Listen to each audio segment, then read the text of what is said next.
Matul l-2016 saru talbiet rekord lil Malta Community Chest Fund għall-għajnuna barra minn Malta.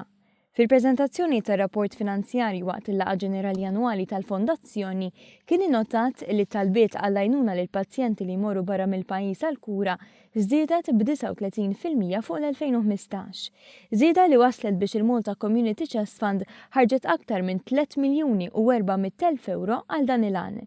L-assistenza medika għal pazjenti b'mart bħal kanċer ukoll żdiedet fuq l-2015 b'aktar minn nofs.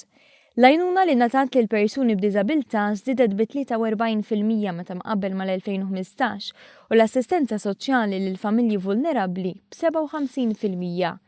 ċifri li juru kemm ix-xogħol tal-Fondazzjoni żdied b'servizzi li ngħataw flimkien magħnuna lil madwar 100 organizzazzjoni non-governattiva li resqu l-qudiem proġetti soċjali.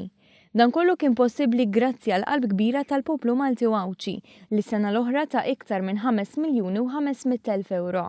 Flus li lil mid-donazzjonijiet personali inġabru minn avvenimenti annwali bħal l-istrina, il-ballu tal-President, il-ballu tal-qamar ta' Wissu u rokestra. Il-President ta' Malta Mary Louise Colleiro Preca fissret il-missjoni tal-Malta Community Chest Fund bħala waħda li tejjeb il-kwalità tal-ħajja ta' individwi u gruppi vulnerabbli. Da fil-waqt li ringrazzjat lil poplu Malti u Awċi tal-ġenerożità tiegħu.